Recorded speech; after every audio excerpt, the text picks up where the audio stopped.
Hi everyone, and welcome back to the Hair Loss Show. In today's episode, we're going to go back through some of the questions from our Q&A session. So stick around and we'll go through some of those and answer those in one at a time. Welcome to the Hair Loss Show. Dr. Russell Knudsen and Dr. Vikram Jayaprakash discuss issues relating to hair loss and the medical and surgical treatment of hair loss in both men and women. Hi everyone, and so we're back. In our last episode, Dr. Knudsen and I went through some of the questions that you submitted from the Q&A sessions. Apologies it's taken us so long with everything that's happened in the world with COVID and being shut down, etc. It's sort of put a bit of a break on our work schedule and also shooting these videos. Obviously I'm here on my own today. Currently Melbourne seems to be the epicenter of COVID here in Australia. So unfortunately Russell's stuck in Sydney, so I'm here, and we're just going to go through some of the questions that we had from our last session. So we'll just take them in the order that they came. So the next question from a gentleman, thank you for making those videos. My question is, can minoxidil be enough to treat hair loss if we're in a moderate balding stage? It's a really difficult question to answer because it varies from person to person, all right? So as we've discussed before, minoxidil acts as a stimulator. The pathway that it works on is it directly stimulates the hair. It prolongs the growth cycle phase of the hair cycle, and it also stimulates the hair to become thicker. What it doesn't do is affect the underlying mechanism by which miniaturization occurs in androgenetic alopecia. So that process is still being left unchecked. Remember, it's caused by the conversion of testosterone to dihydrotestosterone, so if you've got an excess of DHT. And so finasteride, which I'm sure we'll talk about later, is used to try and block that 5-alpha reductase enzyme and lower that level of DHT. Minoxidil doesn't do any of that. So is it enough? Well, for some people who may have mild pattern baldness, or certainly not aggressive, then maybe just stimulation therapy on its own will be sufficient. So I know that people, prefer maybe minoxidil over finasteride because of fear of side effects from finasteride. And so I think my recommendation is that's fine. Try it and see, but there's no definitive, there's no quantifiable way you can say, well, you're going to get a certain amount of improvement with just minoxidil on its own versus finasteride. So it really depends on you as an individual. So try it, see how you get on with that. Obviously there's two formulations. It can be topical, and that can be liquid or foam, or it could be oral minoxidil as well. So I hope that answers that question.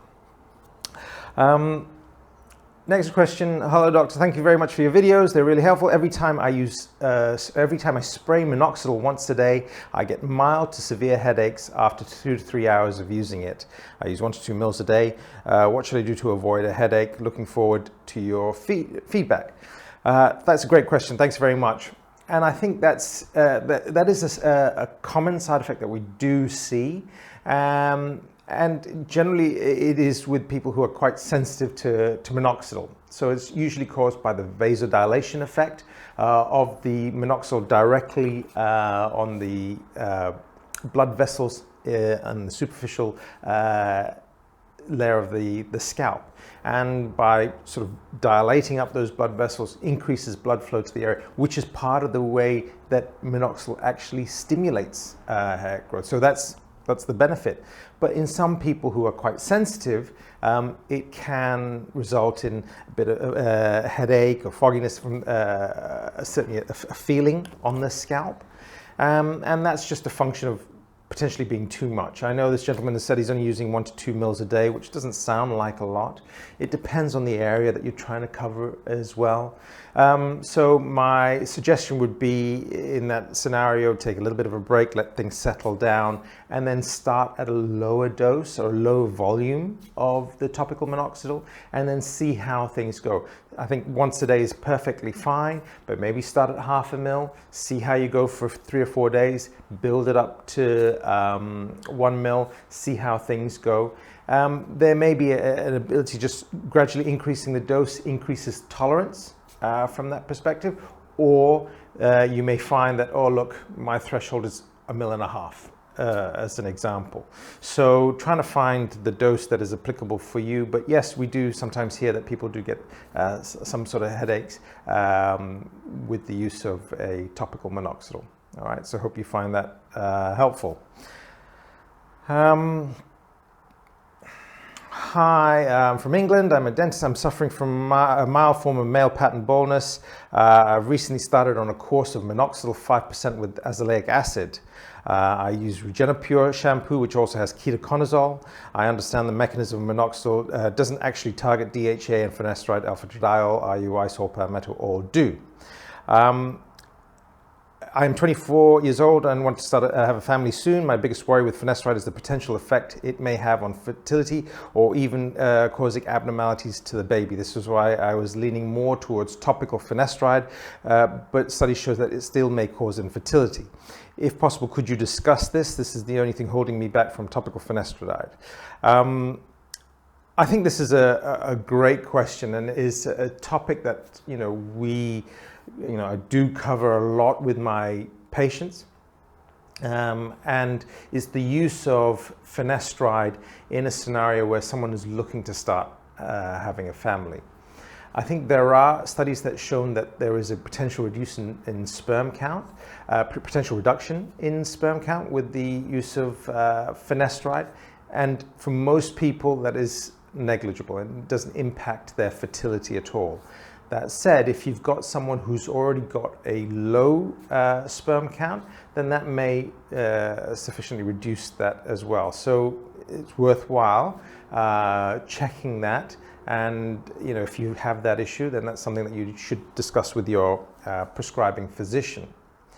The next thing is to talk about, really, and I think what this potentially leads on to, is the use of finasteride if you're trying to start a family. And I think this is a longer conversation, and we probably will do a separate video on this. But I do spend a lot of time with my patients, and I know Russell does as well, when we're in a consultation. And our general recommendation is, if you're trying for a family, then stop your finasteride for 3 to 4 weeks prior to trying to fall pregnant. And as soon as your partner falls pregnant, then you can go back on the finasteride. All right. So just a quick understanding of or explanation of why that is because they've done animal studies and have shown that with animals taking a massive dose of finasteride, that there has been a significant increase in fetal abnormalities. But in the scenario that we were talking about, which is the male taking finasteride, then the chance of it causing an issue with fetal abnormality is probably low, because the dose of finasteride that you'd have to take to cause an appreciable increase in the semen levels of finasteride would have to be very high. So you'd have to be on a massive dose of finasteride to cause a problem. That said, from a peace of mind perspective, I think it's much better and a lot safer if you just go, right, if we're looking at starting a family, stop the finasteride 3 to 4 weeks prior. It will wash out of your system. As soon as your partner falls pregnant, the risk of transference of finasteride at that point is zero. So you can go back on your finasteride. Now, in that interim, whilst you're trying, you're unlikely for most people to lose a lot of ground. All right, so even if it takes 3, 4, 5 months, it's unlikely to, you're not going to lose all your hair. So I think from a peace of mind perspective, right, well, the finasteride is out of the system. It's not going to impact, my baby in any way. And so I think that's probably the safest thing to do. So stop it for a few weeks prior. All right. This is a personal question. After consulting with my doctor about initial stages of male pattern baldness, he prescribed Finasteride 1 milligram, and I'm taking it every other day since I'm 22 and not an aggressive balder. As a cost-saving option, we talked about getting the 5 milligram tablets and splitting them into quarters with a pill cutter, and ended our session by discussing these quarters are effectively the same as the 1 milligram tablet. My question is, wouldn't the extra dose of 0.25 milligram have an added contribution to getting side effects, and are the split quarter pills as effective, because often the quarter may not be perfect?